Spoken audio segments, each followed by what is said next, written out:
Bismillah.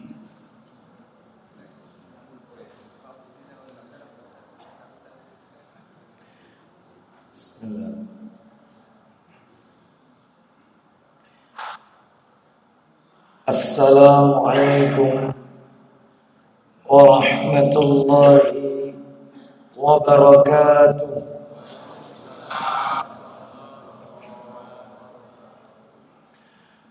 Alhamdulillah alladzi bi ni'matihi tatimmus shalihat. Wa ashhadu an la ilaha illallah wahdahu la syarika lah.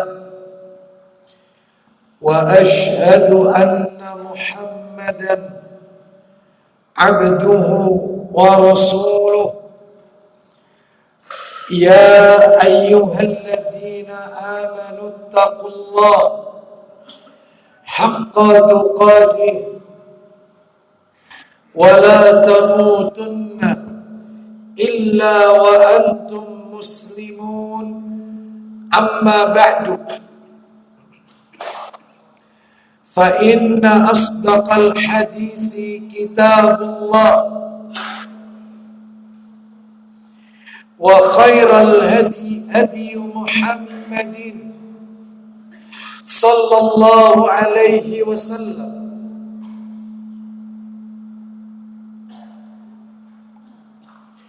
wa syarral umuri muhdatsatuha wa kullu muhdatsatin bid'ah wa kullu bid'atin dhalalah wa kullu dhalalatin finnar.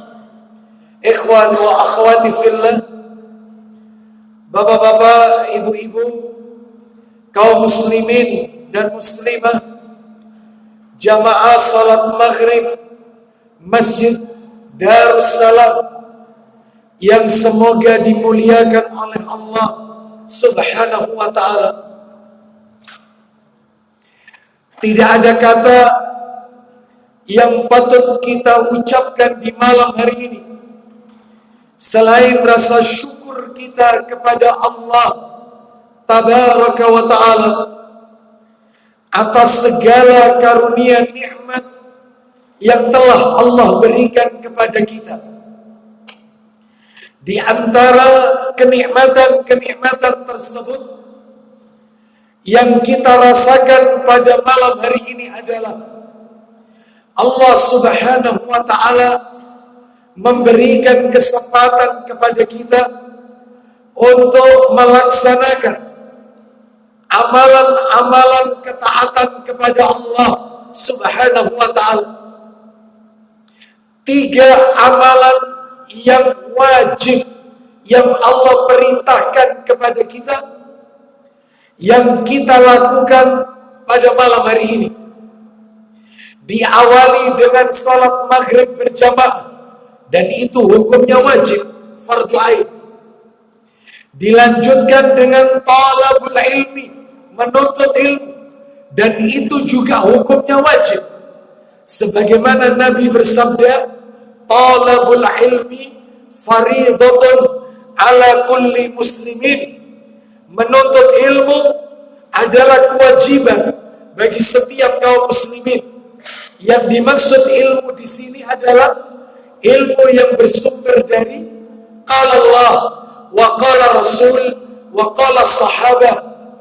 Ilmu yang bersumber dari apa yang Allah firmankan, apa yang Nabi sabdakan, dan apa yang dipahami oleh generasi terbaik pada umat ini, yaitu para sahabat-sahabat Nabi ridwanullah alaihim ajmain. Lalu dilanjutkan dengan sholat isya yang dikerjakan secara berjamaah pula, dan itu pun hukumnya wajib, fardu ain. Maka tentunya kita berdoa kepada Allah, semoga 3 amalan yang wajib ini yang kita lakukan pada malam hari ini menyebabkan Allah Subhanahu wa ta'ala mengabulkan semua doa-doa kita. Karena perlu Bapak Ibu ketahui, salah satu tips kiat-kiat agar doa itu terkabul adalah dengan melaksanakan kewajiban-kewajiban yang telah Allah tetapkan. Mana dalilnya? Mana dalil yang menunjukkan orang yang menjalankan kewajiban-kewajiban maka Allah akan mengijabah, mengabulkan doa-doanya? Dalilnya Allah berfirman di surat Al-Baqarah yang saya yakin Bapak Ibu sudah pada hafal, minimal ayat ini familiar di telinga kita. Allah berfirman di surat Al-Baqarah ayat yang ke-186. Allah Ta'ala berfirman, apabila hamba-hambaku bertanya kepadamu Muhammad tentang aku, maka sesungguhnya aku dekat. Aku kabulkan permohonan. Poinnya di sini Bapak Ibu. Aku kabulkan permohonan orang yang berdoa apabila dia berdoa kepadaku. Syaratnya hendaklah mereka itu memenuhi perintahku. Berarti syarat doa terkabul memenuhi perintah Allah Azza wa Jalla. Dan malam hari ini 3 perintah Allah sekaligus kita lakukan. Salat maghrib, thalabul ilmi, salat isya. Mudah-mudahan doa-doa kita dikabulkan oleh Allah Subhanahu wa taala. Lalu ayat ini ditutup oleh Allah, dan beriman kepadaku agar mereka memperoleh kebenaran. Bapak Ibu sekalian, rahimani wa rahimakumullah, malam hari ini kita akan melanjutkan materi kita. Terakhir pertemuan kita masih berbicara tentang kitab atau buku yang ditulis oleh Ustadz kita bersama, Al-Ustadz Yazid bin Abdul Qadir Jawas, hafidhahullah ta'ala. Kitab atau buku yang berjudul Syarah Rukun Islam, penjelasan tentang rukun Islam. Dan kita masih berada pada rukun Islam yang pertama, membaca 2 kalimat syahadat. Itu pun kita masih berada pada syahadat yang pertama, asyhadu an la ilaha illallah, dan aku bersaksi bahwasanya tidak ada ilah yang berhak diibadahi dengan benar kecuali Allah. Jadi kita masih berada pada syahadat yang pertama. Kita belum menyentuh syahadat yang kedua, wa asyhadu anna Muhammadar Rasulullah. Dan babnya adalah kita sudah masuk pada bab mengenal syirik. Mengenal syirik, ya betul itu kan babnya? Baik, mengenal syirik. Kalau tidak salah, terkait dengan syirik, materinya kami bagi menjadi beberapa bagian supaya belajarnya enak. Yang pertama, definisi syirik. Yang kedua, macam-macam syirik dan perbedaannya. Ini sudah kita lewati, ini sudah kami sampaikan. Yang ketiga, Yang ketiga, bahaya melakukan perbuatan syirik. Apa dampak buruknya syirik? Ini sudah kami sampaikan. Yang keempat, ini yang belum kelar, yang nomor 4 ini. Apa itu? Kesirikan yang dianggap tradisi di negeri plus 62. Syirik-syirik yang terjadi di negeri plus 62. Baik. Kalau tidak salah menurut catatan saya baru menyampaikan 6 poin. 6 jenis kesirikan yang dianggap tradisi di negeri plus 62. Mana negeri plus 62? negeri di mana kita tinggal ini. Apa itu 6 bentuk kesirikan yang mereka anggap itu budaya? Mereka anggap itu sebagai warisan leluhur. Mereka anggap itu sebagai adat istiadat. Mereka anggap sebagai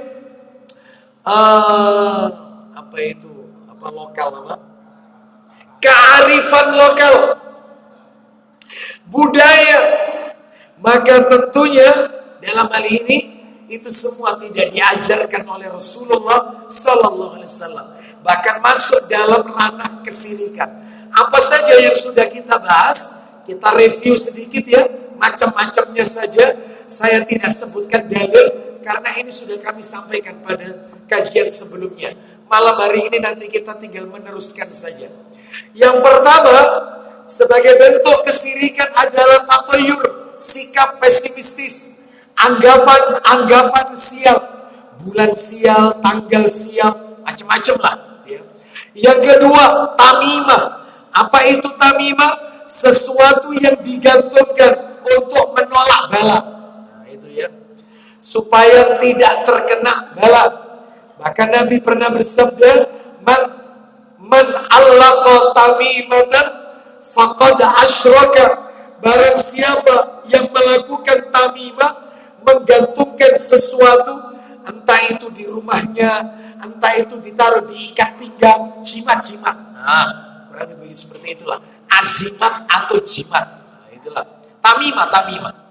Kalau pada sebagian anak-anak kecil, bayi, biasanya diletakkan di tangannya untuk supaya tidak digoda oleh syaitan. Ini syirik, kata Nabi. Yang ketiga, tiwala. Apa itu tiwala? Tiwala lebih identik pada yaitu pelet lah, pelet. Jadi bagaimana caranya orang itu menyukai saya, atau dia membenci suaminya, atau membenci istrinya. Ini pelet, tak tiwala. Lalu yang keempat, mantra-mantra, jampi. Maksudnya ruqyah yang tidak syar'i. Cirinya ruqyah yang tidak syar'i sudah kami sampaikan, tidak perlu kami ulang. Misalnya ruqyah dengan menggunakan bahasa Indonesia, ruqyahnya tidak menggunakan doa-doa dari Al-Quran atau hadis-hadis Nabi yang sahih. Ini adalah jampi-jampi atau mantra-mantra, ruqyah yang tidak syar'i, ya. Baik. Atau misalnya memberikan syarat-syarat, misalnya supaya penyakitnya itu hilang, maka harus ditransfer ke kambing, penyakitnya ditransfer ke telur, pasiennya suruh bawa kambing atau telur, nanti penyakitnya ditransfer. Maka ini semua adalah juru ruqyah yang tidak syar'i. Banyak, sekalipun berkedok kiai. Karena dalam hal ini dukun itu ada dua. Ada dukun yang black magic, ada yang white magic. Kalau black magic, dukun hitam, medianya pakai kemenyan, kembang 7 rupa. Nah, kan gitu ya. Sedangkan kalau white magic, dukun putih, pakai ayat Quran, tapi caranya salah. Ya, dia tambah-tambahkan di dalamnya. Hati-hati. Istilahnya kalau bahasa pojok kampungnya, disowok. Nah, gitu ya. Disowok. Kita tak sowok. Nah, itu ya. Itu baik. Atau membacakan sesuatu pada air, setelah itu dia meniupnya ke dalam air itu. Boleh. Meniup makanan, meniup nggak boleh. Ini bukan juru ruqyah yang syar'i, apalagi bukan ditiup. Buang. Jangan jauh. Tinggalkan. Ya. Baik. Jadi ini adalah juru ruqyah yang tidak syar'i. Ini yang keempat. Yang kelima, perdukunan, dukun. Lah yang namanya dukun itu identik dengan ramalan. Beda dengan sihir. Nanti kita bahas kalau sihir. Sekarang yang dukun ini. Dukun ini identik dengan ramalan. Meramal masa depan, panjenengan nanti bakal begini, anak sampean bakal begini, ya, pekerjaan panjenengan. Ini semua dukun. Entah itu menggunakan garis tangan, entah yang memakai kartu seperti tarot, lembre, atau apapun itu namanya. Atau mungkin dengan yaitu sekarang ini dengan golongan darah. Suami golongan darahnya apa, istri golongan darahnya apa, itu kalau dipertemukan nanti nasibnya bakal gimana, itu sekarang begitu, ngetren. Ya. Terus kemudian tanda tangan, itu juga bisa diramal. Tanda tangan nanti diramal sama dia. Nah, seperti itu, macam-macam. Ya, itu dukun. Man atakahinan fasa'alahu an syai'in lam tuqbal lahu salatun arba'ina yauman. Barang siapa yang mendatangi tukang tenung, apapun namanya, paranormal, dukun, tukang tenung, black magic, white magic, wong pinter, apapun itu, maka dia bertanya, meskipun dia tidak yakin, hanya tanya, 40 hari sholatnya tidak diterima oleh Allah Subhanahu wa ta'ala. Loh, ini bahaya. Lalu yang keenam, nah ini yang terakhir, yang nomor 6 waktu itu. Yang keenam adalah sembelih. Nah, menyembelih, ya, sembelihan untuk selain Allah. Nah ini yang saya agak rinci dikit, saya akan tambahkan keterangannya, Bapak Ibu sekalian. Sembelihan untuk selain Allah Azza wa Jalla. Bapak Ibu sekalian, rahimani wa rahimakumullah. Perhatikan baik-baik ya. Syaratnya orang menyembelih hewan itu cuma 2 syaratnya. Salah satu dikurangi syirik. Dua-duanya harus sesuai tuntunan syariat. Menyembelih kurban seperti kambing, sapi saat Idul Adha, atau menyembelih seekor ayam karena tasakuran, syukuran misalnya. Apapun itu, syaratnya 2. Jadi sebelum menyembelih yang harus diperhatikan itu 2. Jangan dikurangi. 1 dikurangi, syirik. Apa itu syaratnya menyembelih? Yang pertama adalah tasmiyah. Apa itu tasmiyah? Membaca, menyebut nama Allah. Bismillah, Allahu Akbar. Itu masih 1 itu. Masih ada yang kedua. Jangan dikurangi ya. Yang kedua syaratnya al-qasdu. Apa itu al-qasdu? Al-qasdu niatnya dia menyembelih ditujukan untuk siapa? Contoh, gara-gara 2 macam ini, maka saya akan sampaikan. Saya ulang ya, saya ulang. Gara-gara 2 syarat ini, apa tadi syarat pertama tadi? Tasmiyah. Syarat yang kedua apa? Al-qasdu. Tasmiyah itu bacaan apa? Bismillah. Gak pakai ar-Rahmanir-Rahim. Kalau Bismillahirrahmanirrahim itu basmalah. Ini tasmiyah, Bismillah. Gitu ya. Nabi itu mengajarkan kita bacaan tasmiyah itu banyak. Banyak. Zikir pagi, zikir petang. Bismillahilladzi la yadurru ma'asmi syai'un fil ardi wala fis sama, dan seterusnya. Mau berangkat keluar rumah, Bismillahi tawakkaltu 'ala Allah. Enggak pakai ar-Rahman, enggak pakai ar-Rahim. Itu tasmiyah. Contoh lagi, mau tidur, Bismika Allahumma ahya wa bismika amut. Ketika mau makan, mohon maaf, ketika di pertengahan makan, karena di awal makan dia tidak membaca Bismillah, di tengah-tengah makan dia baru ingat Bismillahi awalahu wa akhirahu. Bismillah. Ya, melambaikan tangan ke Hajar Aswad ketika memulai tawaf, Bismillahi Allahu Akbar. Menyembelih kurban, Bismillahi Allahu Akbar. 1 syaratnya tasmiyah, bukan basmalah. Bukan. Jadi kalau ada orang menyembelih Bismillahirrahmanirrahim, tambah salah. Tidak mengikuti petunjuk Nabi. Yang benar Bismillah Allahu Akbar. Baik ya. Yang kedua al-qasdu. Tujuannya untuk apa? Sekarang saya jelaskan. Gara-gara 2 syarat ini, maka kata para alim ulama, hukum menyembelih itu dibagi menjadi 4. Menyembelih dibagi 4 gara-gara 2 syarat ini. Apa itu? 1, yang pertama, menyembelih dengan menyebut nama Allah dan ditujukan hanya kepada Allah. Benar ini, diterima oleh Allah. Bismillahi Allahu Akbar. Tujuannya untuk apa ini? Tujuannya untuk Allah, mendekatkan diri kepada Allah. Benar. Itu yang pertama. Itu yang namanya tauhid.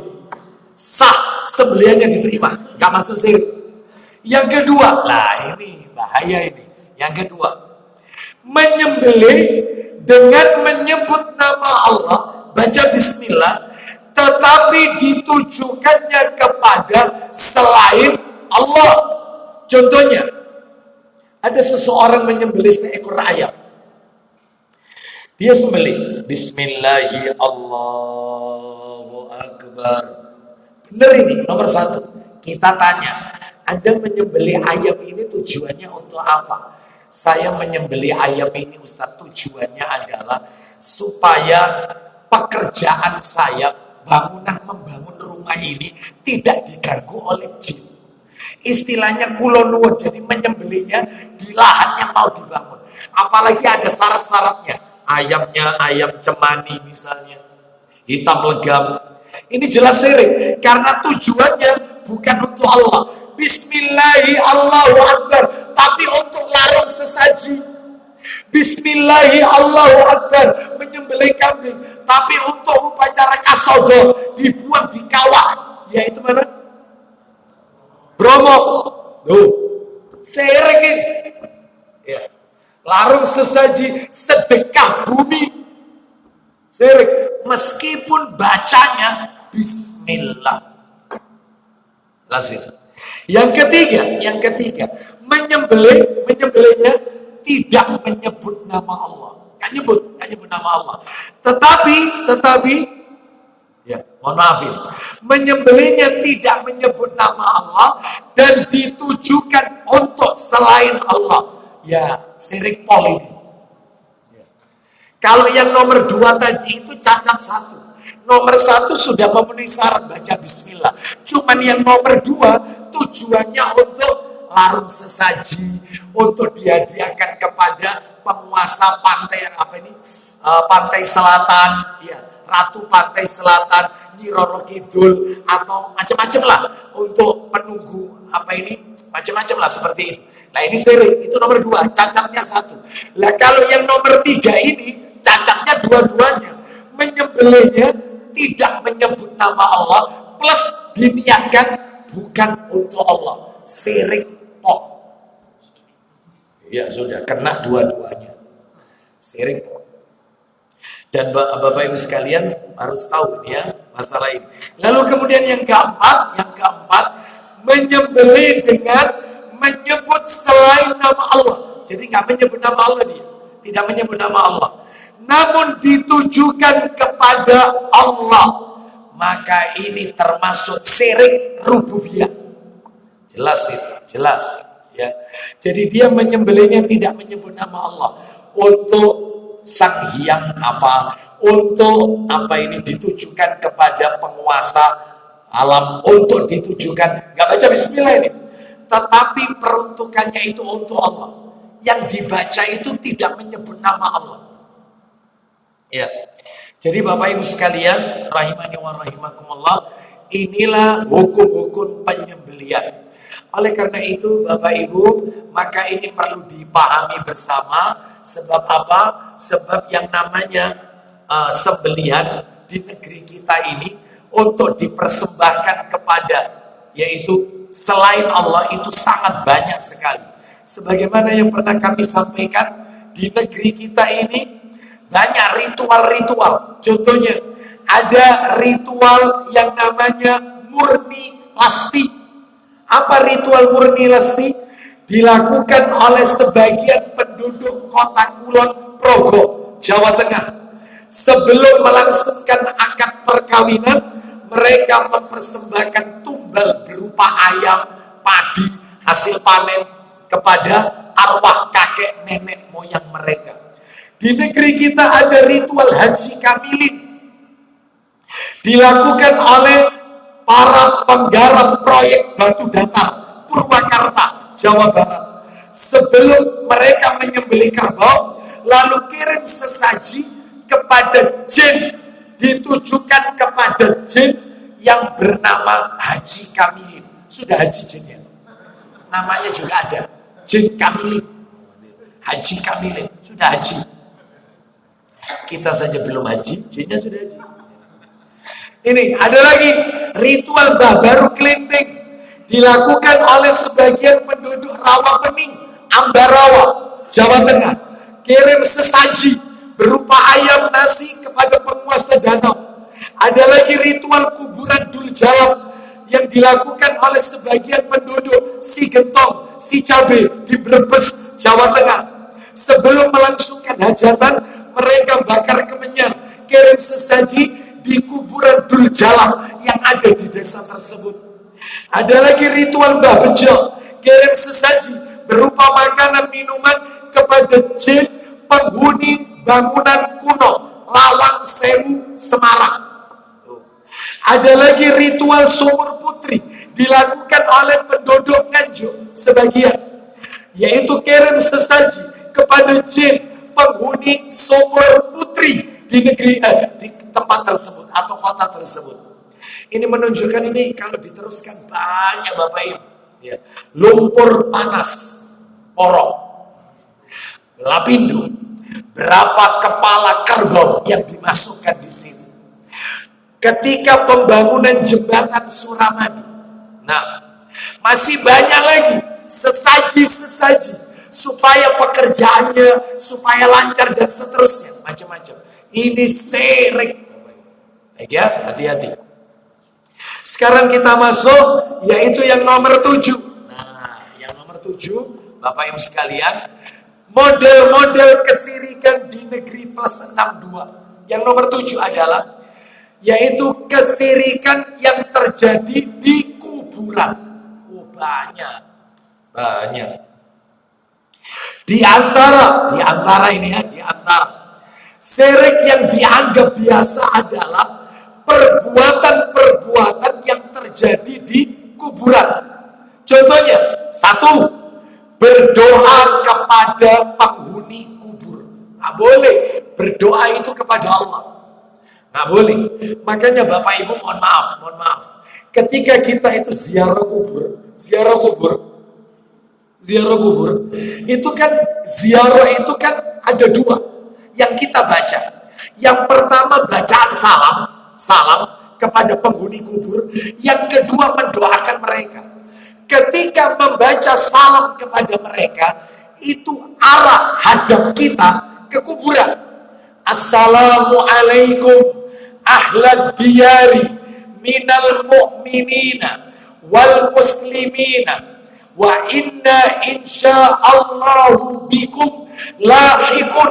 Artinya, semoga Allah memberikan keselamatan kepada kalian, wahai penghuni kubur. Itu ngadep kuburan dari kalangan orang-orang yang beriman dan kalangan orang-orang Islam.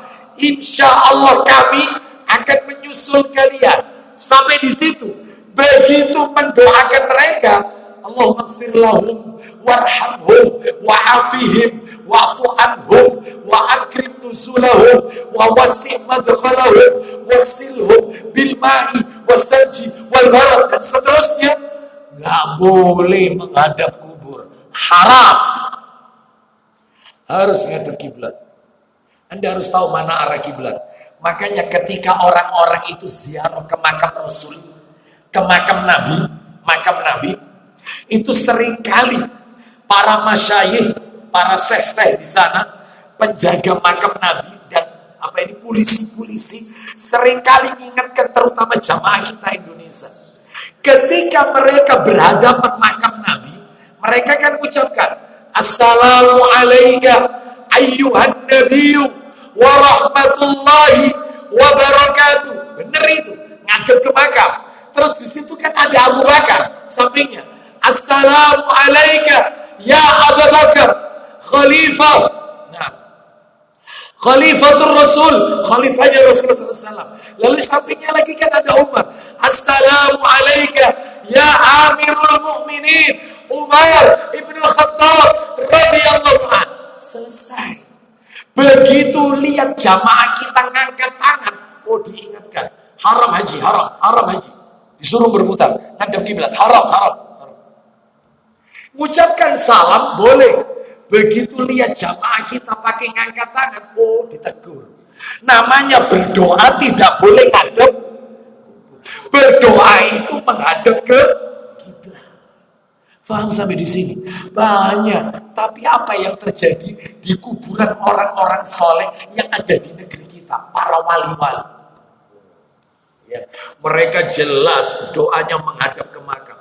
Bahkan mereka mencium batu nisannya. Bahkan ada kuburan di negeri kita yang tanahnya dijadikan rebutan, ngalap berkah. Bahkan kalau tanah kuburnya berkurang, itu terus ditambah lagi. Mereka mengambil tanah kuburan itu untuk dijadikan ngalap berkah, dibawa pulang. Nggak usah saya sebut kuburannya siapa ya. Yang jelas dekat dari sini kok, dekat. Kira-kira perjalanan 1 jam 2 jam mungkin ya. Kurang lebih ya. Bapak Ibu sekalian, di mana 1 jam ya? Keliling Wisma Tropodo kira-kira ya. Sudah tidak usah disebut lah, tahu lah kita. Ya, baik. Kita lanjutkan. Nah, jadi berdoa ke kuburan nggak boleh. Nanti kita kasih dalil ya. Terus yang kedua, di antara contohnya kesirikan yang terjadi di kuburan. Nadar untuk penghuni kubur. Nadar untuk penghuni kubur ini nggak boleh. Di antaranya lagi yang ketiga, isti'anah. Apa itu isti'anah? Minta tolong kepada penghuni kubur. Ya. Beberapa waktu lalu kan viral di YouTube. Ya, mungkin kalau dicari ada, insya Allah. Saya pernah nyimpan kok. Jadi ada seorang ustadz ya membawa rombongan jamaahnya pergi ke salah satu kuburan orang soleh. Lalu si ustadz ini memimpin doa. Setelah memimpin doa, lalu si ustadz ini berkata kepada si orang soleh yang wafat tersebut, penghuni kubur orang soleh tersebut. Apa katanya? Lah rupanya mungkin ini kuburannya orang Arab ini. Kok dia menyebutkannya itu Habib? Habib siapa begitu ya? Beb, yang datang ini beb banyak yang belum nikah. Tolong beb sampaikan sama Allah supaya lancar jodohnya. Jadi dia meminta kepada penghuni kubur, orang yang telah wafat. Ya, ada juga beb. Ya, yang datang ini sakit-sakitan. Tolong doakan kepada Allah supaya diberi kesembuhan oleh Allah Azza wa Jalla. Padahal yang wafat ini ya sakit wafatnya. Wafatnya sakit. Ya. Terus kemudian yang keempat contohnya tadi isti'anah. Sekarang isti'adah. Beda, isti'anah minta tolong. Kalau isti'adah meminta perlindungan kepada penghuni kubur. Minta perlindungan. Contohnya, kalau berdoa sering-sering kirim Fatihah kepada orang-orang yang telah wafat. Khususan ila Syekh Abdul Qadir Jailani, khususan ila Nabi Khidir, khususan ila siapa? Syai'ulillahi walahumul Fatihah. Ustaz kok apa? Bapak Ibu sekalian, sudah jangan ada dusta di antara kita. Kita semua ini mantan semua itu. Ya. Ini syirik Bapak Ibu sekalian, syirik, nggak boleh. Jadi dia memakai perantara orang-orang soleh yang telah mati dengan mengirimkan bacaan Al-Fatihah. Ini nggak ada, ya, tidak diajarkan oleh. Terus yang terakhir istighosah. Apa jadi ada isti'anah, isti'adah, istighosah. Apa istighosah? Meminta dihilangkan bencana kepada penghuni kubur. Ustaz, di mana letak syiriknya ini di mana? Dalil yang mengatakan perbuatan ini semua syirik. Tak kasih 2 dalil. 2 dalil. Mudah-mudahan 3 dalil. Mudah-mudahan mewakili. Dalilnya 1. Kita dengarkan firman Allah surat nomor 27. Surat yang ke-27. Surat apa 27 ini? An-Naml ayatnya 80. An-Naml ayat 80. Allah Ta'ala An-Naml ayat 80. Sungguh engkau tidak dapat menjadikan orang yang mati dapat mendengar. Dengar ini. Ayatnya jelas. An-Naml ayat 80. Kita dengarkan ulang ya. Sungguh engkau tidak dapat menjadikan orang yang mati dapat mendengar, dan tidak pula menjadikan orang tuli dapat mendengar seruan. Jadi dalam ayat ini Allah memberikan perumpamaan. Orang itu kalau sudah meninggal, dikubur, maka seperti orang tuli, nggak bisa dengar dia. Nanti tak jelaskan ya, ada pengecualian, nanti tak jelaskan. Terus apabila mereka telah berpaling ke belakang, nggak dengar. Jadi apabila orang-orang itu telah memasukkan jenazah, Bapak Ibu, ya, jenazah itu dimasukkan ke liang lahat, dimiringkan ke arah kiblat, ditutup dengan papan, diuruk dengan tanah, maka mayit itu bisa mendengar suara derap kaki orang yang ngantarkan dia. Dengar dia. Hanya itu. Setelah itu dia tidak mendengar. Dalilnya tadi, terakhir, apabila mereka telah berpaling ke belakang, nggak dengar apa-apa, kayak orang tuli. Mendengarnya itu saat pertama kali dimasukkan, lalu para pengantar jenazah kembali pulang, maka dia bisa mendengar derap kaki langkah mereka. Setelah itu selesai, nggak dengar lagi. Terus ada lagi nomor 2, hanya 2 ini. Apa itu? Jika mayitnya itu mukmin, mayit jenazah yang wafat dalam keadaan husnul khotimah, mudah-mudahan kita termasuk di dalamnya. Maka ketika ada orang mengucapkan salam, kan salam harus dijawab. Assalamualaikum ahlad diyari minal mu'minina. Jadi kalau kita melewati kuburan, apalagi makam Islam, maka berhenti dulu sejenak, kita toleh ke kuburan itu, kita ucapkan. Itu sunnah Nabi demikian. Kecuali kalau melewati kuburan kafir, Kristen, kuburan Cina, kuburan orang-orang bukan non-muslim, maka tidak boleh berhenti. Bahkan kata Nabi, suruh lari kencang. Bahkan kalau kita mengendarai, suruh mempercepat. Kenapa? Karena kata Nabi, dikhawatirkan fitnah kuburnya mereka itu menimpa ke kita nanti. Makanya kita jangan berhenti, jangan, cepat. Kuburan Cina, kuburan Kristen, terus lari, kencang. Itu ada dalilnya. Kalau kuburan muslim, makam Islam, jelas tulisannya, maka berhenti, ucapkan salam, assalamualaikum. Namanya assalamualaikum, maka mesti jawabannya. Maka kata para ulama dalam tafsir Ibnu Katsir, ketika mengomentari surat Ar-Rum ayat 52, maka mayit itu mendengar suara salam orang itu. Bahkan bukan hanya mendengar, dia bisa melihat siapa yang mengucapkan itu. Melihat, Allah berikan kekuasaan. Ternyata yang mengucapkan itu anaknya, yang mengucapkan itu keluarganya. Jadi gak perlu masuk kuburan ziarah itu, cukup di luar pagar. Kenapa sih masuk kuburan? Gara-gara tulisan, makanya gak usah ditulisi maesan itu. Gara-gara ditulisi Fulan bin Fulan lahir tahun sekian, wafat, gak usah. Gak boleh nulis-nulis, ngejek gak boleh, ngapur, ngeris, nulis gak boleh. Loh Ustaz, kalau misalnya untuk mengenali satu aja, jangan 2, 1 aja, selesai, cuma di depan aja, 1 aja. Itu. Kalau bisa cukup sekedar nama saja, seperti itu. Karena gak ada tuntunannya orang ziarah itu, gak perlu masuk. Kalau kepingin mendoakan, cukup di rumah.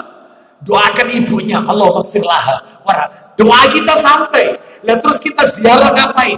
Mendoakan orang tua kita yang ada di makam itu, plus seluruh kaum muslimin.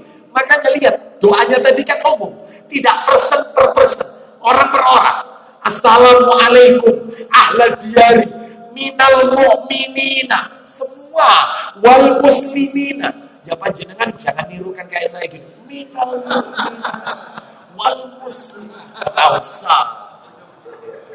Itu dilihat lampu itu. Paling muridnya Abu Aslam. Keneman ya. Jangan ya. Biasa aja. Jadi nggak perlu masuk. Cukup di luar, karena kalau mau doakan keluarga kita cukup di rumah. Tapi kalau untuk mengingatkan mati, mengingatkan akhirat, agar kita dekat sama Allah Azza wa Jalla, supaya menjadi rem dari maksiat yang kita lakukan, maka cukup di depan kubur mendoakan seluruhnya. Jadi mereka itu menjawab waalaikumsalam. Iya. Berarti kesimpulannya kembali ke materi kita. Orang mati itu bisa mendengar suara yang ada di atas kubur. Dua keadaan. Satu, saat pertama kali dimakamkan. Dua, kalau ada orang datang ziarah mengucapkan salam. Menjawab waalaikumsalam. Seperti itu Bapak Ibu. Tapi syaratnya apa tadi? Mukmin. Orang jenazahnya muslim soleh. Kalau misalnya dia orang Islam tapi tidak soleh, banyak melakukan maksiat, katanya para alim ulama, dia tidak mendengar apa-apa tuli karena disibukkan dengan adab dan adab. Nggak dengar apa-apa telinga. Kecuali cuma satu toh, derap kaki tadi itu, hanya satu. Adapun kalau ada orang mengucapkan salam nggak dengar, karena dia disibukkan dengan adab. Waliyadzubillah. Mudah-mudahan kelak Allah mewafatkan kita dalam keadaan husnul khatimah dan mendapatkan nikmat kubur, serta Allah golongkan kita dan anak keturunan kita sebagai penduduk surganya Allah Azza wa Jalla. Jadi kalau ada seorang istri ditinggal mati suaminya, lalu kemudian masa iddahnya tuntas, lalu sekian lama ya dia misalnya menjanda, lalu kemudian dia datang ke kuburan suaminya, lalu dia berkata, "Mas, aku teko, anakmu wis tak gedekno." Ya. Lama-lama menjanda juga ndak enak, Mas. Mulai ya. Kamu jangan marah ya, ojo ngamuk ya. Aku tak nikah sama Abu Asor. Ya dasar lah, yang umur 70 tahun. Ya, Bapak Ibu sekalian. Ya. Kita lanjutkan, Bapak Ibu. Jadi nggak dengar itu, nggak akan marah atau apa, nggak dengar. Ya. Makanya Bapak Ibu sekalian, kita mestinya para suami laki-laki ini harus siap. Ketika kita meninggal dunia, kita sendirian, anak kita saja tidak nungguin kita. Anak yang kita cintai dia pulang bersama jamaah yang lain pulang. Kita sendirian, malam penuh dengan kegelapan. Hewan-hewan menjijikkan ada di sekitar kita. Bahkan jasad kita dimakan oleh bakteri pengurai. Sedangkan istri kita duduk di pelaminan dengan laki-laki lain. Dan anak kita memanggil papa yang baru lagi. Harus siap Anda. Harus siap. Anda sendirian. Sendiri. Istri Anda duduk. Kemanten baru lagi. Ijab kabul lagi.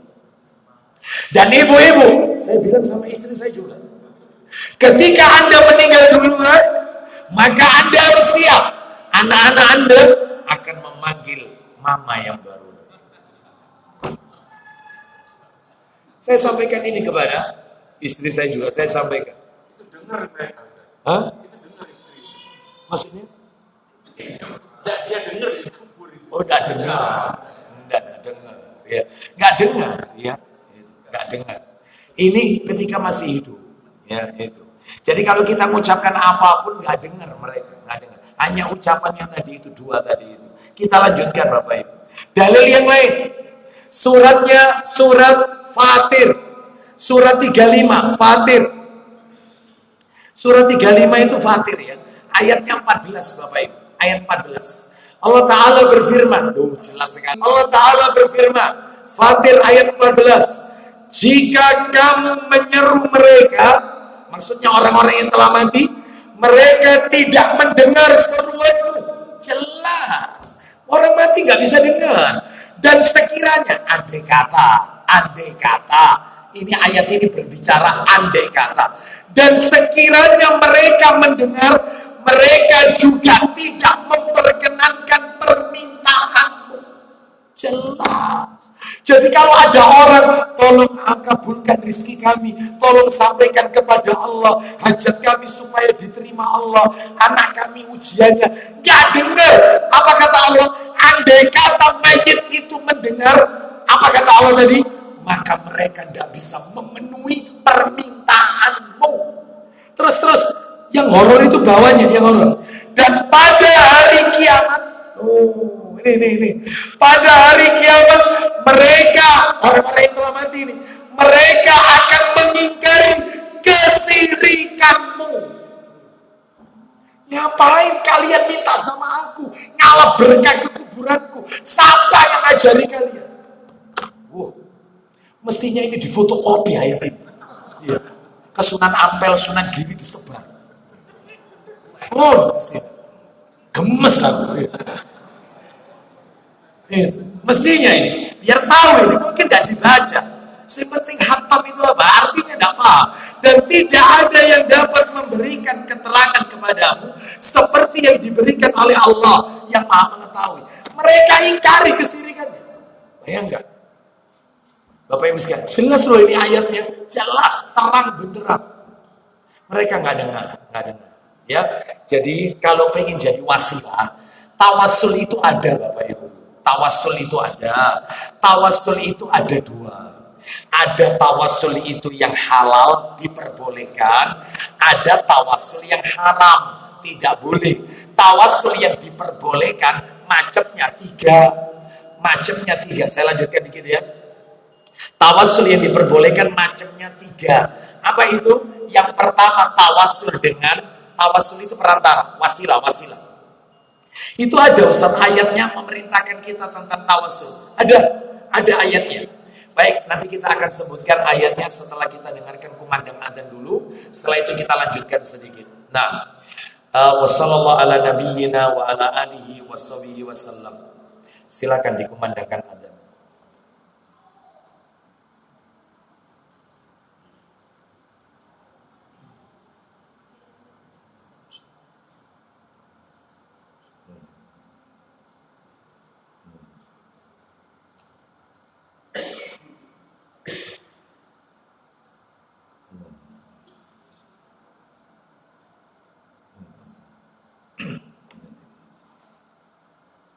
Alhamdulillah wassalatu wassalamu ala rasulillah wa ba'd. Tawassul ada dalilnya. Dalilnya firman Allah Ta'ala di surat Al-Ma'idah, surat yang kelima, ayatnya 35. Al-Ma'idah ayat 35. Allah Ta'ala berfirman, itu ada kata-kata wasilah. Allah berfirman artinya Al-Ma'idah 35, wahai orang-orang yang beriman, bertakwalah kepada Allah dan carilah wasilah. Nah ya, wasilah, tawassul, wasilah. Apa itu? Jalan untuk mendekatkan diri kepada Allah, dan berjihadlah, berjuanglah di jalannya agar kamu beruntung. Nah, wasilah itu ada dua, tawassul itu ada dua. Ada yang boleh, ada yang tidak boleh. Yang boleh ada tiga. Apa saja yang boleh? Satu, tawassul wasilah dengan Asmaul Husna, nama-nama Allah.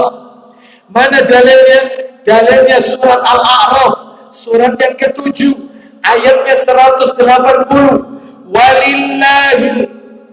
Walillahil asmaul husna fad'uhu biha, dan hanya milik Allah Asmaul Husna, maka berdoalah kepada Allah dengan Asmaul Husna.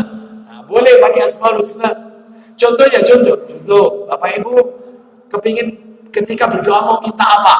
Minta rezeki, maka silakan disebut, ya Allah ya Razzaq, berikan kami rezeki yang halal. Mau minta apa? Keselamatan. Ya Allah ya Salam, itu nama Allah, As-Salam, ya Salam.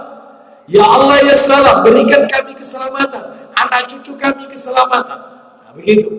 Contohnya minta ilmu, ya Allah ya Alim atau ya Alim, berikan kami ilmu yang manfaat dan barokah. Seperti itu. Yang tidak boleh itu adalah, yang tidak boleh antara yang kita minta sama Asmaul Husnanya tidak cocok, nggak pas. Contohnya, ya Allah ya Razzaq, ampuni dosa-dosa kami, anak keturunan kami. Nggak cocok. Nyebut Ar-Razzaq kok minta ampun. Mestinya minta ampun itu namanya Allah apa? Ya Ghafar. Ya Allah ya Ghafar, ampuni dosa. Cocok. Loh berarti kalau gitu Ustaz, harus apa Asmaul Husna artinya? Iya, harus apa? Jadi antara Asmaul Husna sama yang kita minta cocok. Minta ampunan ya Ghafar, minta keselamatan ya Salam, minta ilmu ya Alim, gitu ya. Dan seterusnya begitu Bapak Ibu sekalian ya. Wallahu a'lam bishawab ya. Terus yang nomor 2, yang halal, yang boleh tawassul dengan doa sesama kaum muslimin. Doa sesama kaum muslimin masih hidup. Contohnya, panjenengan mau berangkat umroh, saya bilang, Pak, tolong doakan saya Pak ya, doakan kami. Tolong sertakan sertakan kami dalam doa Anda. Ketika panjenengan di depan Ka'bah, dungano aku Pak ya. Nah itu boleh, minta doa, boleh.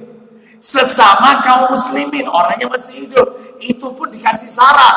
Apa itu syaratnya? Tidak boleh dijadikan habit, kebiasaan. Tiap ketemu orang, dungano aku ya, dungano aku. Kecuali dungano. Dia sendiri juga harus doa. Syarat yang kedua, dia tidak boleh menggantungkan orang itu. Dia sendiri juga harus berdoa. Dan yang kita mintai doa orang itu orang alim, tidak sembarangan. Itu 2. Syarat yang ketiga, bukan syarat. Yang nomor 3, tawassul nomor 3, yang halal. Nomor 1 tadi apa nomor 1? Dengan memakai apa? Nomor 2 dengan apa? Wasilahnya doa sesama kaum muslimin. Yang nomor 3 adalah dengan amal soleh yang kita lakukan.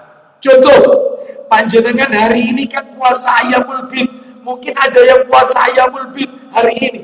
Begitu tadi buka puasa, maka panjenengan boleh, ya Allah, jadikan puasaku hari ini ya Allah Ayyamul Bid.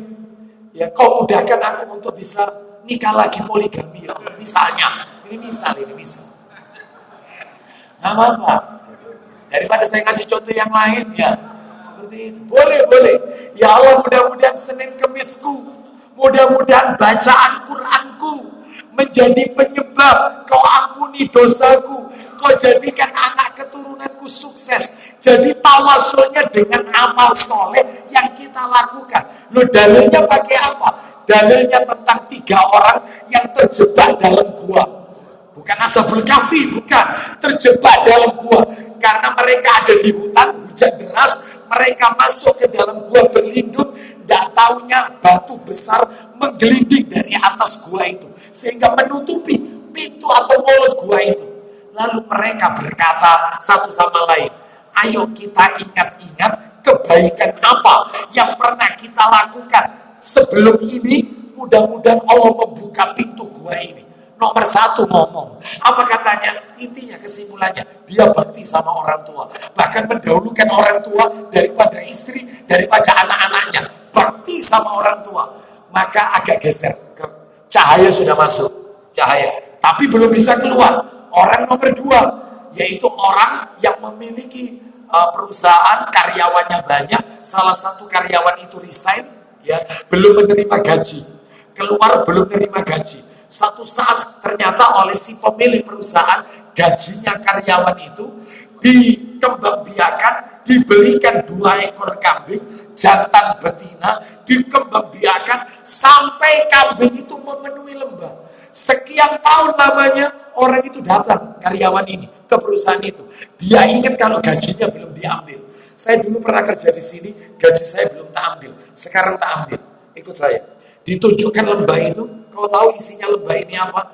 Ribuan, ratusan ribu kambing. Ini milikmu, ambilin semua. Karena gajimu tak kembangbiakan, sudah ini milikmu, ambilin semua. Lalu dia berkata, ya Allah, saya tidak zalim sama karyawan. Saya ingin berbuat baik dengan mereka. Maka jika kebaikanku ini kau ridhoi, kau terima, tolong bukakan pintu gua ini.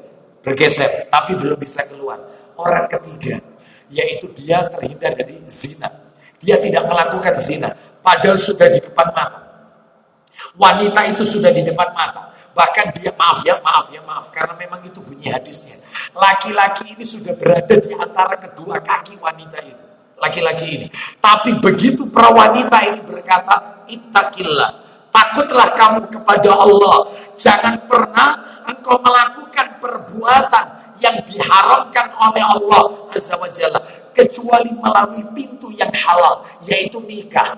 Maka mendengar kata-kata Allah, dia gemetar lalu mengurungkan. Ya Allah, aku tinggalkan perbuatan zina karena takut kepadamu ya Allah. Jika karena takutku kepadamu ini kau ridhoi, kau terima, tolong bukakan pintu gua ini. Keluar tiga-tiganya. Berarti tawasul wasilah dengan amal soleh. Boleh, tidak apa-apa. Adapun yang haram cuma satu. Wasilah yang tidak boleh cuma satu. Berwasilah kepada orang yang telah wafat. Orang yang telah mati, itulah syiriknya di situ. Terakhir penutup, saya tunjukkan dalil ketiga. Kan ada 3 janji saya. Dalil pertama, An-Naml ayat 80. Dalil kedua, Fatir ayat 14. Betul? Dalil ketiga, Surat 72 ayat 18. Surat 72 Al-Jin. Surat Al-Jin, nggak bingung ya, nggak bingung kan? Betul ya? Ya, dalilnya kan 3 saya janjikan terkait dengan kesirikan di kuburan itu. Kan tadi macam-macamnya ada berdoa kepada penghuni kubur, nadar, isti'anah, isti'adah, istighosa. Nah, itu mana dalilnya? Itu kalau syirik. Nah, 1 An-Naml 80, orang mati tuli tidak bisa dengar. Nomor 2 Fatir ayat 18. Sekarang yang nomor 3 Al-Jin ayat 18. Paham? Allah berfirman Al-Jin ayat 18. Sesungguhnya masjid-masjid itu adalah untuk Allah. Perhatikan ya, untuk Allah. Sekarang poinnya, janganlah kalian menyembah apapun di dalam masjid itu selain Allah. Jangan kalian berdoa kepada selain Allah.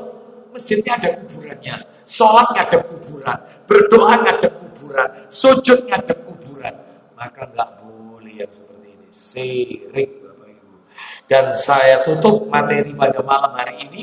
Kalau Bapak Ibu pengen tahu syirik yang paling top, ya, silakan, ini nggak apa-apa, mau dijadikan TikTok boleh.